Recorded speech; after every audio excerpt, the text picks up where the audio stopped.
Back to another big story we've had for a while here, and this time in Calgary, recovering from the flood that wreaked havoc on so many communities across southern Alberta. Our next guest has a great way to help rebuild while remembering the impact of this disaster and what it did to the province. Jose Rodriguez is editor-in-chief of the Calgary Sun. He joins us from Calgary to tell us about something called Flood of 2013 fundraising project. Jose, what is this project?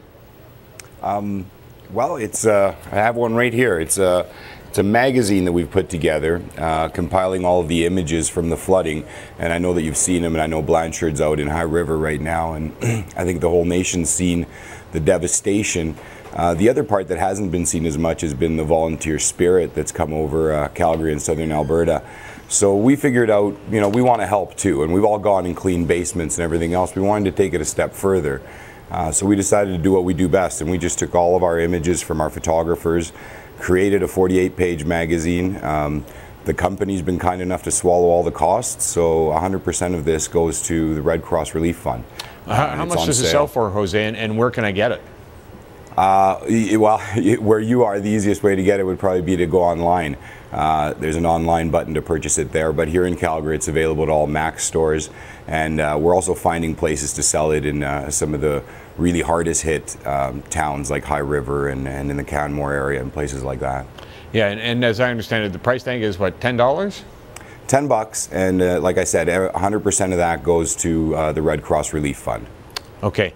Now, in terms of the pictures, do they focus on the positive aspects, and the cover looks like a hero, if you will, a fireman carrying a victim, or on the devastation of of Calgary and how quickly it's rebuilt? I think we tried to capture both. So if you take a look at the book the way it is, it starts off with a small story just telling of the devastation, a timeline of how it all hit us, and the rest is very much pictorial. So at the beginning, it starts out with a lot of the flooding shots, the devastation, and as you move through the book, you get to the cleanup, you get to the heroes, you get to the next door neighbors who are baking cookies and handing them to people who are just showing up to clean basements and do whatever else is needed. So I think at the end of the day, it captures the spirit. It's more of an inspirational magazine, but it also has a lot of the devastation because those pictures are just, they're awesome. Are they ever? And you made the point that 100% of the proceeds do go to the Red Cross Southern Alberta Relief Fund. How is that money being used? I mean, what do people in Alberta need right now? Well, I think that the big ticket money is going to have to come from the governments, but the Red Cross is more dealing with some of the immediate needs of some of the people who were displaced, some of the people who don't have a place to be, and things like that.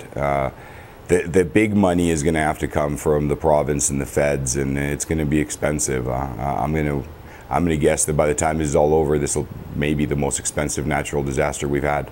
Yeah, I think that's probably a fair estimate. I think the whole country was A, surprised, and B, proud of how quickly Calgary did recover, especially to get the Stampede up and running. What are your thoughts there? Yeah, I've lived in Calgary since I was an 8-year-old boy, and I've always been a proud Calgarian, a proud Westerner. I have never been more proud than I have been in the past month. And there are a couple people saying, how can you have Stampede continue on during all this devastation? I can tell you, I've been lucky enough to be stampeding the last 3 nights, as you can tell, and the people who are unwinding in a very special way. There is a focus. These people they may have gone 10, 15 days without a day off. They're letting loose at Stampede. Stampede is our trademark. Stampede is Calgary. If we would have canceled it, we would have, it's sort of an admission of defeat, and that's just not the way we are. No, I could see that. Are there more people at Stampede, your sense, or less? You know what, my sense, to be honest, is less. There's not as many people. And that may be a case that a lot of the tourists saw the flooding and decided to stay away. But those that are there they have some great spirit. They're diehards. They're diehards. Absolutely. Jose, great idea, great concept. Thanks so much.